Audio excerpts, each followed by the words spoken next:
Encore une fois, bienvenue à toutes et à tous. Inauguration ce lundi devant le président de la République, Paul Kagame, de l'année judiciaire 2021-2022.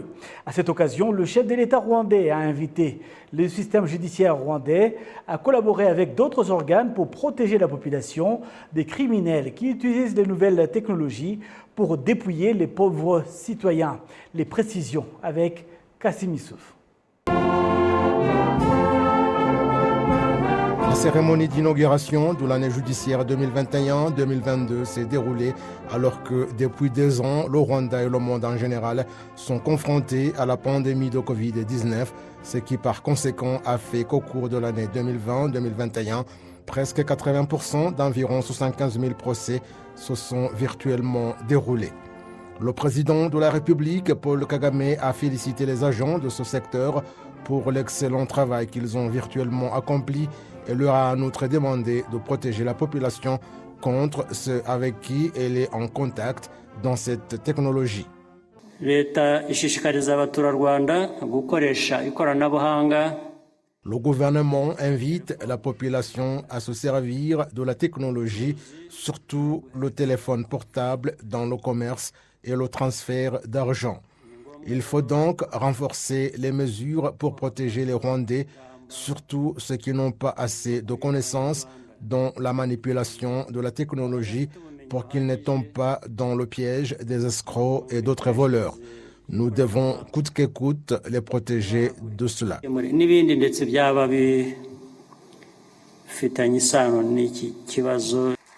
Le rapport de l'Office rwandais de gouvernance RGB sur les indicateurs de gouvernance au Rwanda indique que la note attribuée en 2020 au système judiciaire était de 81,80%.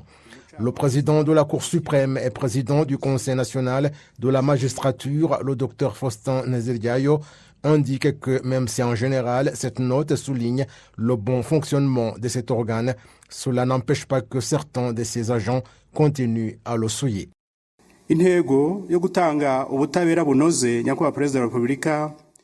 L'objectif d'une justice de qualité ne sera atteint, Excellence, Monsieur le Président de la République, si l'on ne se préoccupe pas de la conduite des magistrats et d'autres agents des tribunaux. L'organe judiciaire, par le biais du Conseil national de la magistrature, suit de près le travail des magistrats et d'autres agents et sanctionne conformément à la loi ceux qui sont à l'encontre des principes de la profession relative à la justice. C'est dans ce cadre qu'au cours de l'année qui s'achève, un magistrat et 3 greffiers ont été introduits devant le Conseil national de la magistrature et différentes sanctions leur ont été infligées, dont le renvoi définitif, la mise à pied et autres.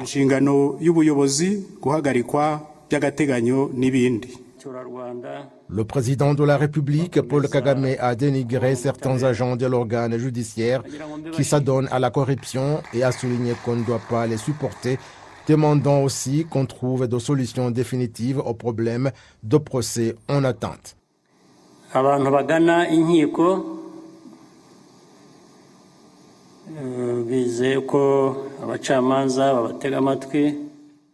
Les gens qui se présentent devant les tribunaux espèrent que les magistrats leur prêtent une oreille attentive et mènent le procès en se basant sur le témoignage et les preuves fournies conformément à la loi.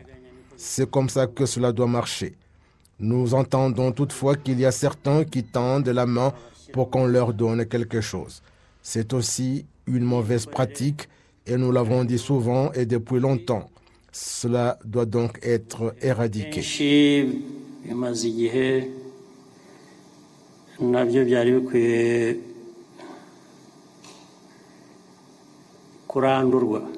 L'organe judiciaire rassure qu'au fur et à mesure que la pandémie de Covid-19 sera maîtrisée, son travail sera excellent et précise que la technologie sera toujours un outil essentiel dans son travail. Prestation de serment, c'est lundi devant le chef de l'État Paul Kagame, du nouveau ministre en charge de l'unité nationale, mais également de plusieurs responsables au niveau de l'appareil de sécurité du pays. Le président de la République, Paul Kagame, a exhorté ces personnalités à participer activement à la construction de la nation. Kassim Youssouf nous fait le point. Ceux qui ont prêté serment sont le docteur Jean Damascène Bizimana, ministre de l'Unité des Rwandais et l'engagement civique, le lieutenant-général Mubarak Muganga, chef d'état-major de l'armée de terre, le commissaire général des prisons juvénales Marisa Munda, la commissaire générale adjointe de la police nationale en charge de l'administration et des finances, Eugénèse Chantal, et le colonel Jean-Paul Nyirobutama, secrétaire général adjoint du service national de renseignement et de sécurité. Le président de la République, Paul Kagame, a exhorté ses dirigeants à bien accomplir leurs devoirs tout en évitant de tomber dans les mêmes erreurs que dans le passé. Kubaka igihugu rero ni inshingano ya buri munyarwanda. Construire le pays, c'est le devoir de chaque Rwandais, car ce pays est le nôtre tous. Ce que nous attendons de ces dirigeants, c'est nous aider à perfectionner et diriger le programme et le moyen de le faire. J'estime que ce qu'il faut rappeler, c'est que cela fait longtemps que nous assumons ces responsabilités. Nous faisons face à beaucoup de choses dans ce que nous faisons. Nous devrions y tirer des leçons afin que les erreurs commises dans le passé ne se reproduisent plus, mais que nous apprenions des nouveautés et la manière de les réaliser conformément au moment présent. Taba yakongera gusubirwamo ahubwo tukiga ibishya n'uburyo bwo kubikora bijyanye n'igihe tugezemo. Le président Kagame a en outre exhorté les dirigeants à davantage apporter leur contribution en ce moment où le Rwanda est toujours confronté à la pandémie de Covid-19. Ndagira ngo rero nibutse gusa ko ibyo byose twifuriza abanyarwanda ubuzima bwiza. Je voudrais rappeler que tout cela, nous souhaitons aux Rwandais une vie meilleure et les dirigeants inclus pour atteindre une excellente vie en rapport avec ce moment que nous vivons de pandémie qui déstabilise la vie des gens. Il y a actuellement diverses mesures connues pour s'en prévenir. Je voudrais que dans les responsabilités que nous avons, il y a aussi celle-là de chercher une vie excellente pour nous en tant que dirigeants, mais surtout pour la population que nous dirigeons.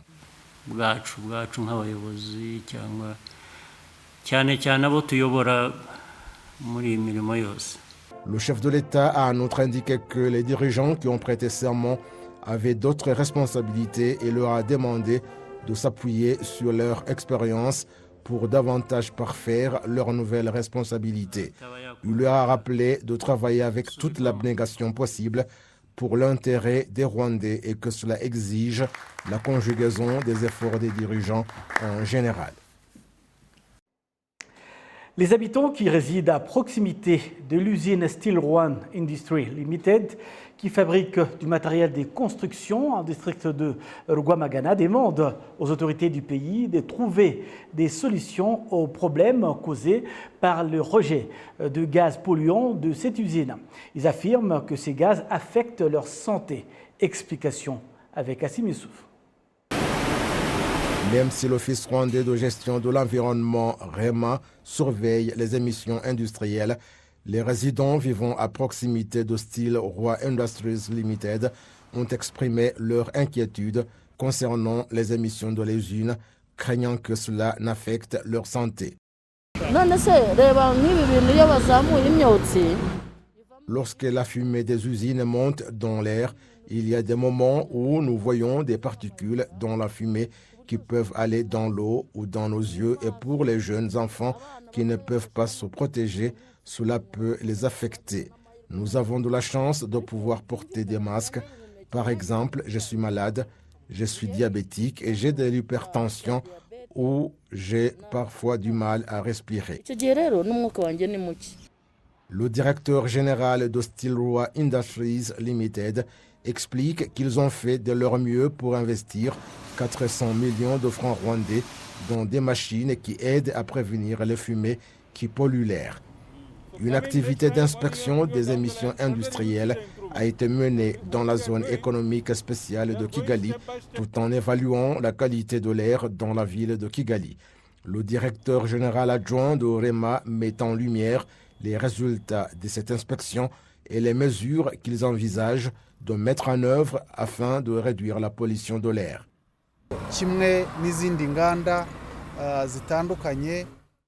Il en va de même pour les usines qui dégagent de la fumée pouvant polluer l'air que nous respirons. Nous exhortons chaque usine à suivre les mesures standards.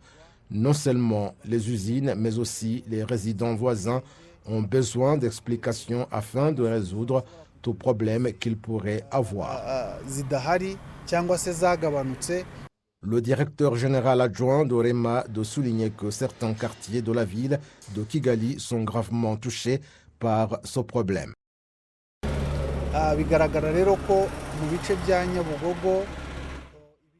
Il est évident que dans les zones de Nyabugogo, Kimirongo et Gisimenti, les niveaux de pollution de l'air sont assez élevés.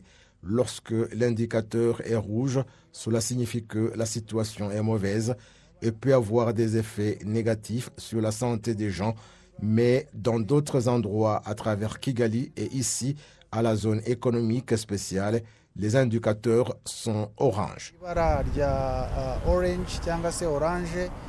Une étude menée par le Programme des Nations Unies pour l'environnement indique qu'il y a 7 millions de bébés prématurés qui meurent chaque année à cause de la pollution de l'air.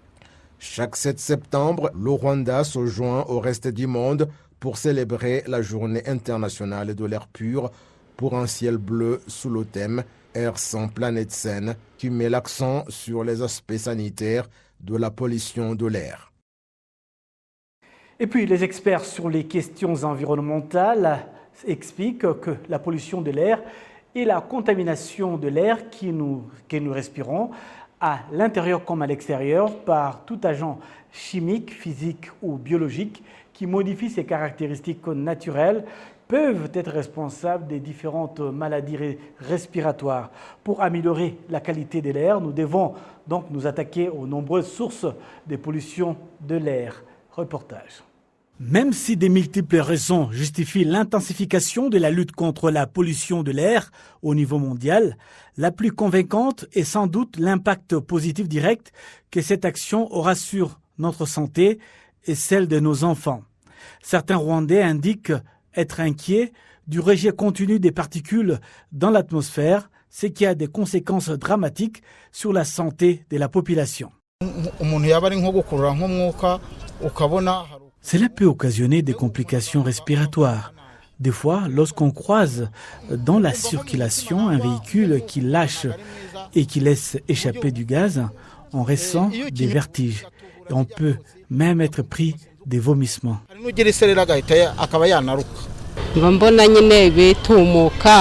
La pollution de l'air peut provoquer différentes maladies. On peut attraper des sinusites, la grippe et bien d'autres.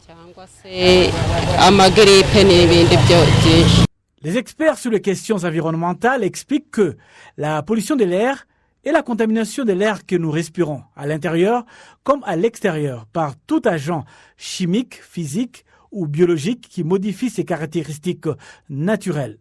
Les polluants les plus préoccupants pour la santé publique sont les particules, l'ozone, les dioxydes d'azote et les dioxydes de soufre. Pour améliorer la qualité de l'air, nous devons nous attaquer aux nombreuses sources des pollutions de l'air. Les secteurs qui contribuent le plus souvent à cette pollution sont ceux de l'agriculture, de l'énergie, des transports, de l'industrie, du commerce et des déchets, sans oublier l'utilisation domestique des combustibles solides. Le tabagisme constitue une autre source importante de pollution de l'air intérieur. Dr Baban Jean-Félix, spécialiste en médecine interne au CHUK, le centre hospitalier universitaire de Kigali, est revenu sur ces différentes maladies. Une personne atteinte d'asthme a des difficultés respiratoires. Si cette personne n'est pas prise en charge, elle peut manquer de l'air et succomber. Et puis il y a des maladies causées par les allergies, comme les sinusites qui causent les obstructions nasales et des éternuements. le coût de ces soins est assez élevé. buri clinique aribwo abaganga twitaho ariko hari n'uburyo bw'ubushobozi kuko imiti yo kuzivura irahenda cyane. L'activité physique fait travailler les muscles, mais aussi le cœur et les poumons. Il est donc utile de bouger pour entretenir son souffle, dont la qualité augmente si vous avez une activité physique régulière. Lorsque vous faites un effort, l'appareil respiratoire doit approvisionner le sang en oxygène à partir de l'air et s'adapter aux besoins. Pour lutter contre la pollution intérieure, il est conseillé d'aérer son logement au moins 10 minutes chaque jour. Cela permet de renouveler l'air et de diminuer la concentration des polluants. Pour réduire davantage leur présence, ne fumez pas à l'intérieur, même à proximité d'une fenêtre ouverte. L'Organisation mondiale de la santé, OMS en sigle, signale 4,2 millions de décès imputables à la pollution de l'air extérieur sur la base de l'année 2016. Les chercheurs de Harvard, une université américaine, arrivent, eux, à un total de 8,7 millions de morts prématurées sur la base de l'année 2018, soit un décès sur 5 dans le monde.